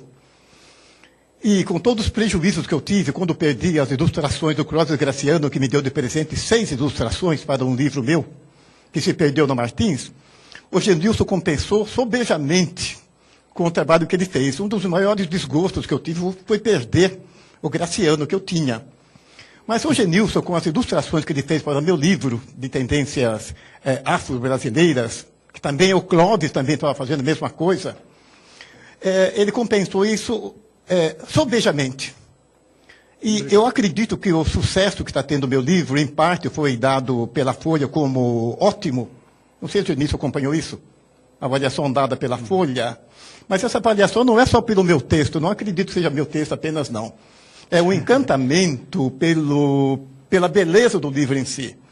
E uma boa parte dessa beleza, eu acredito, se deve às ilustrações do Genilson para o livro que eu tenho aqui agora, que chama-se A Descoberta do Frio.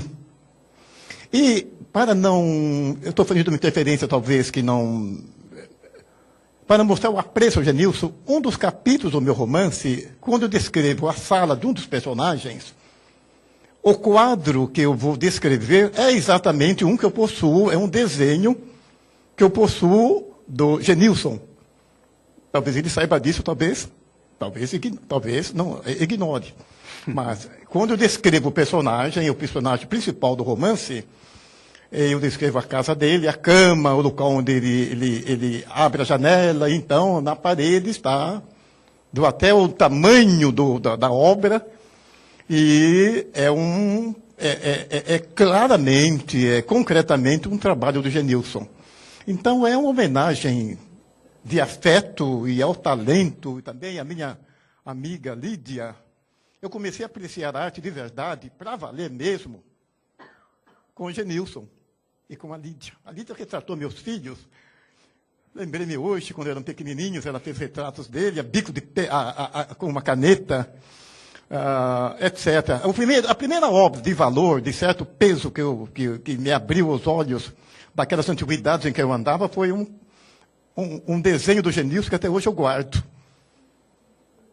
Até hoje eu guardo com todo carinho, depois de 30 anos. O meu livro ele ilustrou em 72, o primeiro livro, O Carro do Êxito. Ilustrações maravilhosas. Pena que eu não posso mostrar nada, mas pertence àquela fase dele que ele está no desenho. E o segundo foi, que saiu agora, moderníssimo, avançadíssimo, foi um ganho para a coletividade negra, que tem tanta gente conservadora e com medo de ir para frente. Ele fez trabalhos maravilhosos, trabalhos que me assombraram, porque a minha concepção, às vezes, do personagem era uma, o Genilson chegou e deu uma leitura totalmente diferente e criadora para o personagem. Obrigado. É verdade isso, eu estou sincero. Então, inovação. Eu acredito que foi um grande ganho para a cultura em geral do país, para a cultura literária, para a cultura pictórica, sei lá, plástica, e também, em parte, para essa luta toda que o negro vem travando hoje para inserir-se modernamente do que se faz no país. É muito mais fácil ficar em processos, gastos, é muito mais fácil realizar do que, de fato, criar a obra pela imaginação que deve dominar.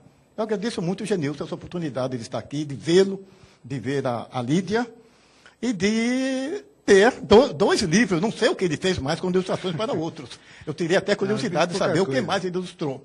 Mas, pelo menos, no cômputo da minha vida, eu tenho 2 obras ilustradas pelo meu amigo Jonício Soares. Muito obrigado, gente. Obrigado a você.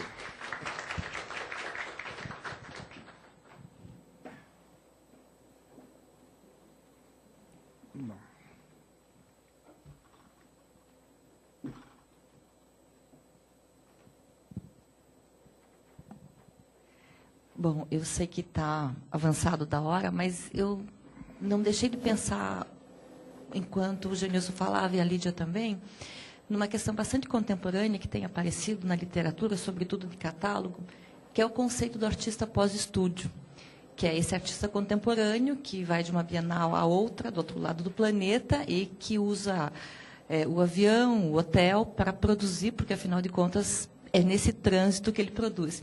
Isso tem sido pensado, como uma condição de crise do ateliê, etc. E eu acho que isso é muito importante, isso que o Genilson pontuou, que é a precedência disso, que é a geração de vocês, que é trabalhar em determinados espaços. Claro que havia toda uma condição, tanto a Bienal como o MAC foram absolutamente abertos, receptivos e tal. Então, acho que é extremamente importante, nessa sua fala aí de hoje, colocar essa situação de uma certa limitação também, porque, afinal de contas, vocês trabalhavam com os materiais que vocês aí encontravam. E eu já ouvi você, Lídia, falando muito sobre isso, e talvez fosse bom você salientar um pouco mais sobre essa condição de vocês não terem uma ideia pré-pronta, mas irem para um determinado local e trabalharem com aquilo que hoje é a sucata, é o lixo, é aquilo que está abandonado. Então, assim, fica parecendo que é uma situação... Não, mas tinha uma limitação, tinha uma condição que foi muito bem aproveitada por vocês dentro... Eu lembro você falando, nós não tínhamos carro, como levar aquilo, então a gente trabalhava com o que tinha. Então, isso é interessante, é uma limitação que, afinal de contas, isso não aparece no trabalho, mas que está aí nessa trajetória e está nesse conceito que o Genilson falou bastante. Porque quando a gente é jovem, ainda está na escola, a gente não tem essa vivência de ateliê e obra de... Quer dizer, eu apresentava pintura, objeto e tal, mas era de uma maneira improvisada. Quando a gente adquiriu essa liberdade de ir no lugar, ver o que tem, mesmo em 77, quando eu já morava em Nova York, recebi o convite de vir participar da Bienal, eu carreguei comigo rolos de papel, né, obras que eu também mostrei nas paredes, gravuras e tal, que é tudo relativo a espaço, a um espaço cúbico. Mas, ao mesmo tempo, eu encontrei material no depósito da Bienal que foi cair em cima. Quando eu vi o material, eu sabia que eu ia fazer alguma coisa com aquilo. E passei horas e horas, noites, tentando, até que cheguei a uma solução que era a melhor. Tanto é que hoje eu não saberia, mesmo vendo na foto, como é que saiu aquilo exatamente da maneira mais perfeita possível. Mas esse momento, depois de tanta procura, vem aquele momento que diz isso, é uma satisfação tão grande, é um alívio e tudo, né? Eu acho que a obra é isso. Você vai cozinhando uma vontade e as coisas vão aparecendo e chega uma hora que é quase que o deadline mesmo, mas até o fim eu acho que tem essa chance de estar melhorando e encontrar a forma mais perfeita. E hoje em dia, fala-se, ninguém trabalha sozinho mais. Hoje é uma equipe, né? Tem um projeto, o artista tem um gerente de ateliê, e tem pessoas fazendo. É uma equipe que trabalha para uma instalação que parece ser feito assim, super, vamos dizer, sem muito planejamento. Mas, na realidade, antigamente, quer dizer, na nossa época, não tinha essa coisa de ter que render algum business ou qualquer coisa assim. Era apenas o intuito de participar de uma exposição, porque você se propõe ou é porque você foi convidado. Eu acho que não tinha tempo ou nem folga de ficar planejando, como hoje, tudo é planejado, você vai, voa e faz a sua parte e pronto, já está tudo planejado. Mas eu acho que, na minha cabeça, toda a experiência é tão intensa, porque você tem um período curto, porque aparece uma proposta, que nem uma vez eu fiz uma exposição individual, usando o Museu de Arte Moderna inteiro, lá do Ibirapuera, e eu tive 30 dias para decidir e fazer a exposição. A exposição, inicialmente, era para mostrar o vitrô criado pela Lina Bobardi. E eu fui convidada para fazer essa exposição, e os amigos do museu tinham algumas condições de oferecer material, e eu estudei a lista, pedi material e fiz em 3 semanas, umas 47 obras. Contratei um serralheiro, né, perto de casa, e mais 2 moleques que me ajudaram a cortar coisas, telas, soldar, segurar e tudo. Foi assim, de uma intensidade, de dormir 1 hora por dia, talvez. Mas até no momento, quando estava inaugurando a exposição, ainda estava fazendo obra. É uma loucura, loucura. Então, como era tudo com esforço enorme, depois que inaugurava, eu ficava cansada. Não dava nem tempo de ficar fotografando do jeito que eu gostaria de fotografar, porque faltava energia, né? Então, acho que hoje tudo é muito mais fácil, mas não é para todos, né? Você tem que ter uma certa bagagem para garantir sucesso e tudo, mas é tudo baseado em equipe de profissionais, que é outra história, né? Mas eu acho que eu tive uma bela experiência.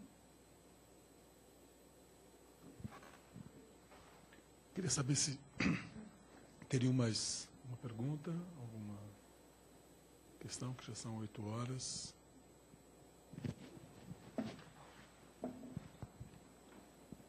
Genilson, Lídia, gostariam de acrescentar mais alguma coisa? Eu não. Eu só quero agradecer ao museu o convite, que muito nos honrou, e essa oportunidade de poder mostrar o trabalho, poder mostrar um período, como foi esse período, como foi a formação, né, como as dificuldades da época e as facilidades também da época, né, que muitos trabalhos hoje em dia seja impossível de serem feitos, né. Acho que é um momento feliz, né? Aproveitamos um momento feliz. Eu acho, por exemplo, eu cheguei em São Paulo, quando eu vim de Recife para São Paulo. Eu cheguei no momento certo, eu cheguei em plena efervescência dos anos 60, em final de 67, começo de 67, aliás, e peguei toda essa coisa, né? Toda essa coisa que aconteceu no mundo inteiro. Foi muito feliz, foi muito feliz.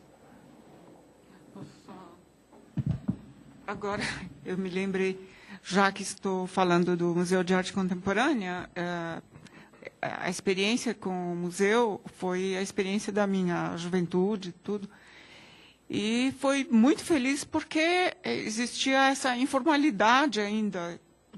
Podíamos fazer o que quisesse, praticamente. E o museu era muito pequeno. Inclusive, o Tomoshige foi a Nova York recentemente, ele estava me dizendo que participou do começo, carregando obras, e eram 6 pessoas, incluindo o professor Zanini. E o Tomoshige me deu o e-mail do professor Zanini e disse, escreve para ele, para animar um pouco. E eu pensei, puxa, fui escrevendo, mas escrevendo que, na época, eu era muito jovem e eu nunca tinha tido oportunidade de conversar com ele direito. Mas que hoje eu realmente aprecio a dedicação dele e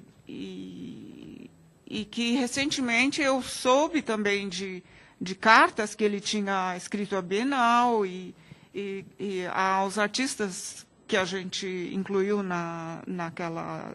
naquele projeto Incluir os Excluídos, elogiando a gente. E que realmente eu nunca soube disso. Se eu soubesse, eu talvez tivesse mais coragem de ter pessoalmente conversado com ele. Mas foi agradecendo toda a experiência de uma época maravilhosa que havia, talvez seja difícil hoje em dia, né? E ele logo me respondeu no dia seguinte, com uma carta mais tão bonita,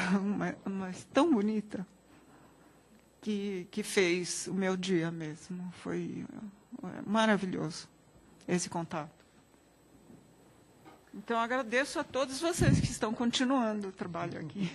Bom, a gente agradece imensamente a Lídia, que se dispôs a falar conosco, ao Genilson, que foi tão gentil, como sempre, em dar esse depoimento. Eu agradeço muito em nome do museu, em nome do grupo de estudos.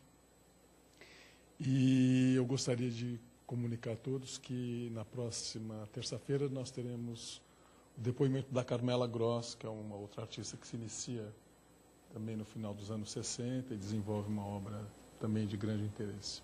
Eu agradeço a todos. Até a semana que vem.